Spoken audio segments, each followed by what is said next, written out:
Hey everybody, and welcome back to another book review. So I just finished a book that kept popping up um, on some like best books released in 2026 by Black authors type stuff. And this one is called Fire, Sword, and Sea by Vanessa Riley. And I was really looking forward to this book. It encompasses a couple different things I love. So anybody that knows me knows I have an absolute love for Pirates of the Caribbean, the movies. The first three. We don't talk about the last ones. They just don't exist. But so this book is it's about pirates in the Caribbean, specifically female pirates. And so I was super excited to dive into a book that kind of follows a different angle of piracy. So the story is about Jacques Delahaye, who is a real person but might not be a real person. Still don't really know. Based on the research that the author did, there, and like you could Google Jacques like now, and find paintings and things like that, or at least a loose story of who she was or who she is. But there's just not a lot of information about her. So Vanessa Riley does believe that that Jacques Delahaye is a real person. It's just we don't have a ton of information about her, which allows her to kind of create this story.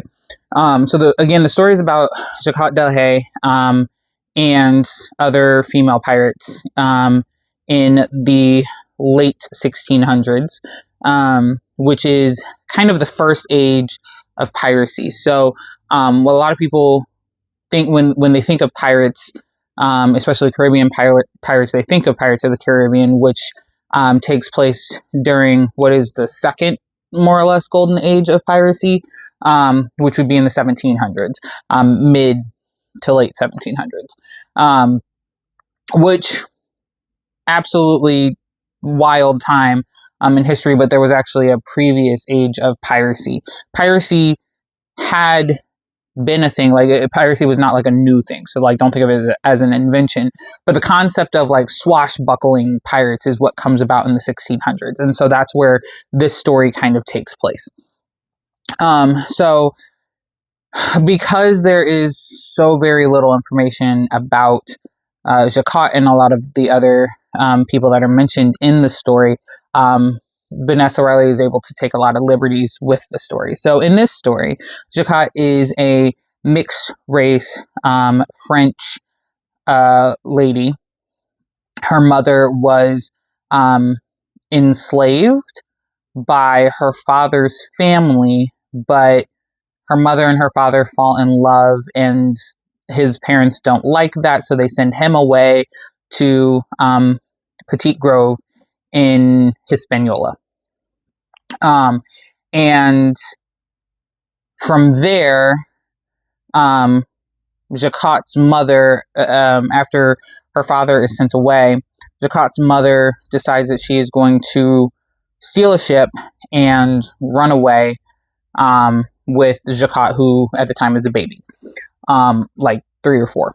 And she tries this multiple times and is eventually successful and is able to escape to where Jacques's father is.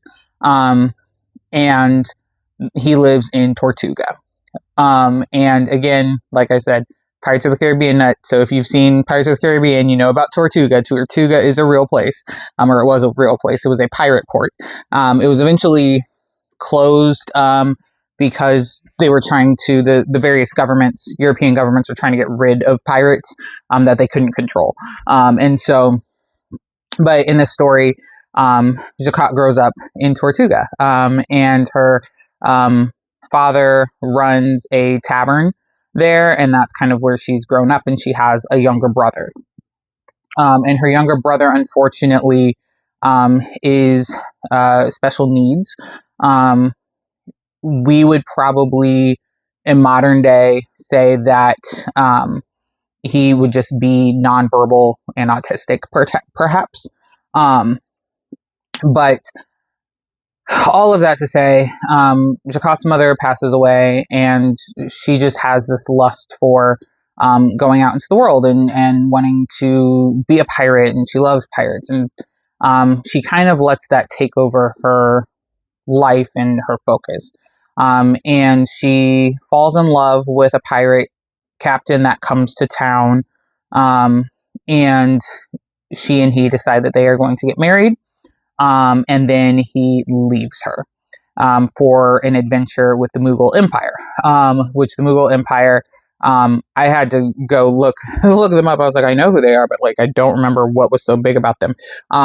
They are in what is now the Arabian Peninsula, and they were known for specifically targeting European pirates and privateers coming into their area, because they were like, you guys can't just come in and take our stuff. Like, we got this stuff, but y'all just don't get to come in and take our stuff.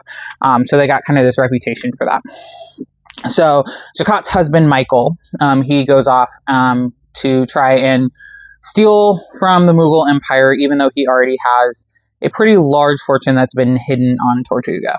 And so Jacquot is like waiting and waiting and waiting for him to come back. And after 3 years, he doesn't come back. And then some stuff happens, and she winds up leaving Tortuga. And instead, she winds up in Petite Grove, which is another area in the Caribbean. And there she meets several different people, all of whom she thinks initially are male, except one, who she thinks is female. It turns out everybody is flip-flopped. And this is where I began to struggle with the book. Not so much the women hiding themselves as men. That was very common. Not really common, but like it was done, because most people are not looking for, when they're looking for like runaway women, they're looking for women in women's clothing, especially in the 1600s. They're not looking for men. So anyway, she runs away to Petite Grove. She meets several people, becomes very good friends with them, starts working a lot. And one of her good friends, Lazoa, who she thinks is female, learns later that is male, is like, I can get you on a pirate ship if that's really what you want. And does. And that's how her world of piracy starts. And then it starts this like 20-year adventure of piracy. And so like during all of this time, the question is what's happening to her brother. So her brother, she decides to leave at a monastery, because she feels like she can't take him with her, but she still wants this big adventure. And she's more focused on like, I gotta have this big pirate adventure, and that's what I'm gonna do. And that's what she does. But she leaves her brother behind and sends money to the monastery. So there's a lot of, swashbuckling and, your average piracy stuff. And then at the end of the story, Jacquot reunites with her husband, Michael. Turns out he got captured when he went to the Mughal Empire and was held prisoner there for 9 years, and his eyes were gouged out. So he didn't want to come home, because he was like, I can't go back to my wife if I can't see. But they eventually do reunite through another friend, a real pirate, De Graaf, which, again, not a lot of information on De Graaf or what happened to De Graaf and his wife. But theory is that they wound up in Louisiana, which I think is kind of cool.